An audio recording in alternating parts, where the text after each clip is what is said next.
Assalamualaikum warahmatullahi wabarakatuh. Kali ini kita akan belajar fonologi dan bidang bahasanya, fonetik dan bidang kajiannya, serta tahapan komunikasi. Fonologi. Dalam kebahasaan, seringkali muncul kata fonologi. Lantas, apa fonologi itu dan apa saja bidang bahasanya? Fonologi adalah cabang ilmu linguistik yang mempelajari sistem bunyi dalam bahasa.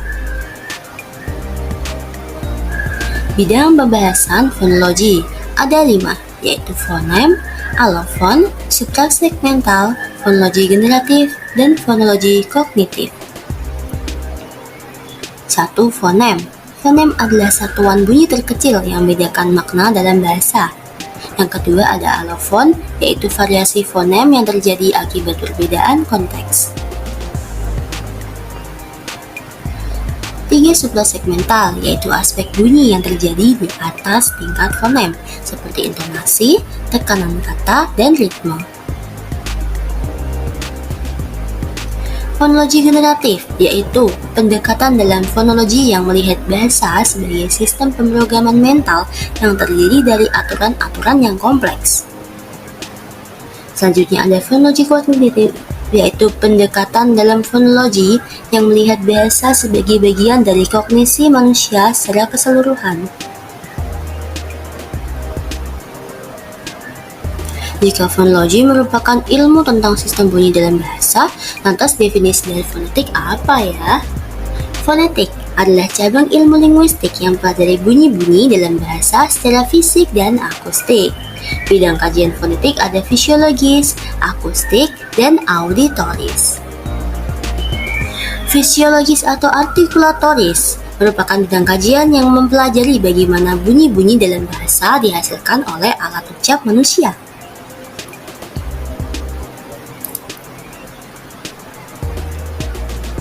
Auditoris atau persepsi, yaitu bidang kajian yang mempelajari bagaimana manusia mendengar dan memahami bunyi-bunyi dalam bahasa.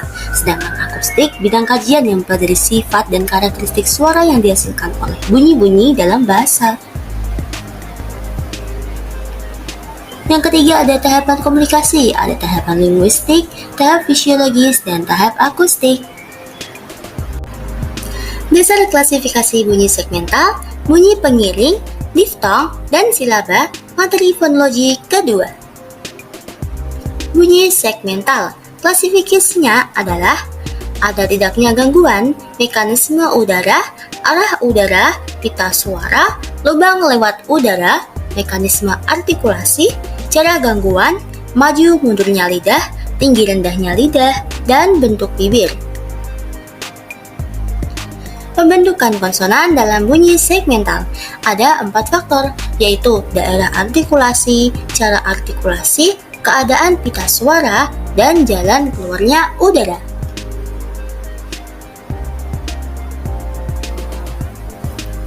Bunyi sertaan, klasifikasinya yaitu ada bunyi labialisasi, bunyi palatalisasi, bunyi retrofleksi, bunyi glotalisasi, bunyi aspirasi, dan bunyi nasalisasi. Bunyi diftong merupakan 2 buah vokal yang berdiri bersama dan pada saat diucapkan berubah kualitasnya. Contohnya, diftong AO, pengucapannya AU, misalnya harimau, yaitu tulisannya harimau. Silaba atau suku kata, yaitu suatu penyaringan bunyi yang diikuti dengan satuan denyutan nada yang menyebabkan udara keluar dari paru-paru. Monoftong, fonemik, dan klasifikasi serta realisasi fonem bahasa, materi fonologi ketiga. Apa itu monoftong? Monoftong adalah jenis vokal tunggal yang terdiri dari satu bunyi vokal saja dan diucapkan dengan hanya satu posisi lidah dan bibir. Contohnya adalah bunyi A pada kata kaca.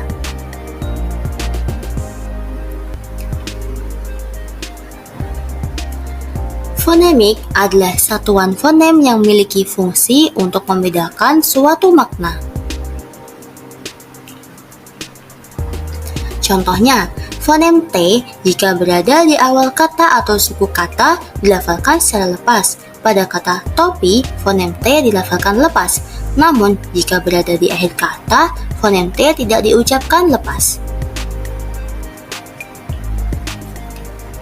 Klasifikasi bunyi bahasa ada dua, yaitu bunyi segmental atau bunyi yang dihasilkan oleh pernapasan, alat, dan pita suara. Bunyi suprasegmental yaitu bunyi yang menunjang pemaknaan bunyi segmental. Macam-macam bunyi segmental dan suprasegmental. Bunyi segmental ada 4, yaitu konsonan, vokal, diftong, dan cluster. Bunyi suprasegmental ada 3, yaitu intonasi, ekspresi, dan kinesik. Realisasi fonem bahasa, yaitu pelafalan fonem oleh penutur suatu bahasa. Realisasi atau lafal fonem mencakup vokal, diftong, dan konsonan. Ciri-ciri suprasegmental bahasa Indonesia, materi fonologi keempat. Pengertian suprasegmental, yaitu mengiringi fonem yang dapat berupa tekanan bunyi, panjang getaran pendek, dan suara menunjukkan emosi tertentu.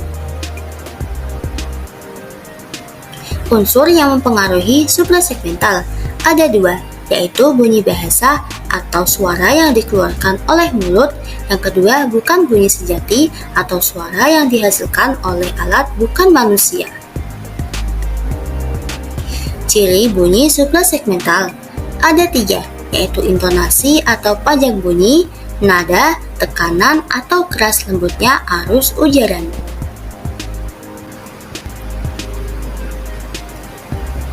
Perubahan bunyi dalam bahasa Indonesia, materi fonologi kelima.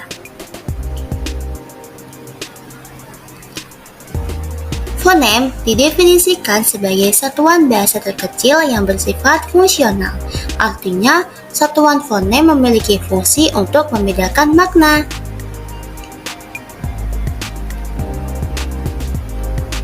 Gejala perubahan fonem. 1. Penambahan fonem pada suatu kata pada umumnya berupa bunyi vokal. 2. Penghilangan fonem. 3. Perubahan fonem.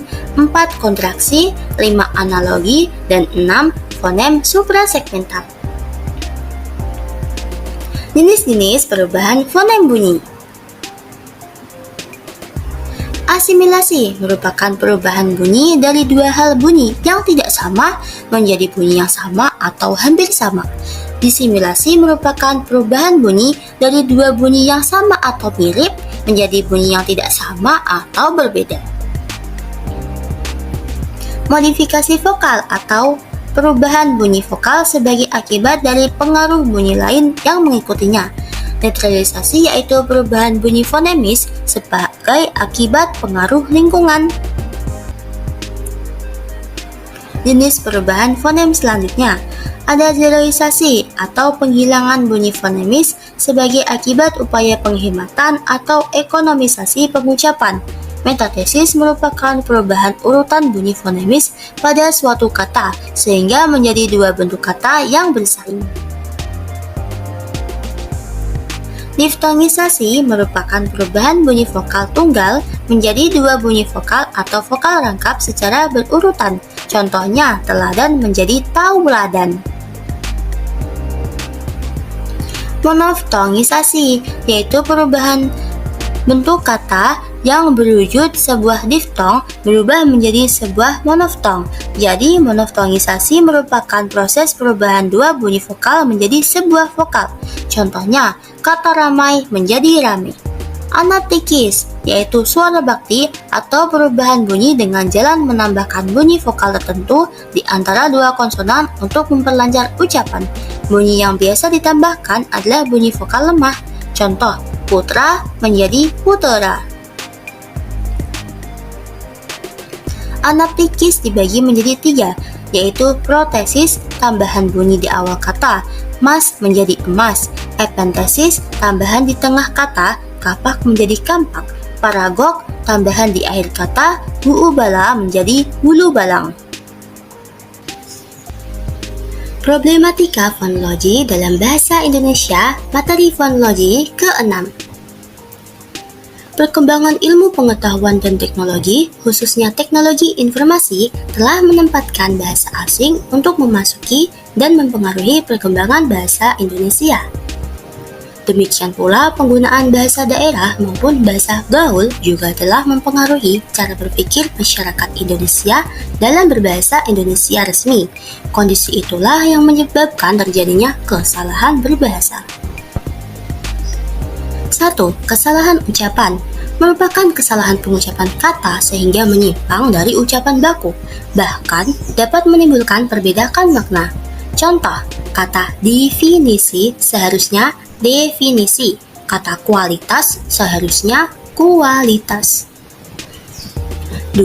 Kesalahan ejaan dibagi menjadi 2. 1. Kesalahan menulis kata, contohnya kata pun seharusnya digabung. Kedua, kesalahan penggunaan tanda baca, contohnya yaitu setelah angka 1 tidak ditambah dengan titik. 3. Kesalahan pemenggalan atas suku kata, contohnya saudara seharusnya saudara, keluar seharusnya keluar. Penyebab problematik bahasa Indonesia. 1. Faktor kebiasaan pengucapan di tiap daerah yang sulit diubah. 2. Pengaruh bahasa gaul. 3. Faktor kebiasaan dalam pengucapan terbawa dalam penulisan. 4. Faktor pelafalan yang berpengaruh terhadap pemenggalan suku kata.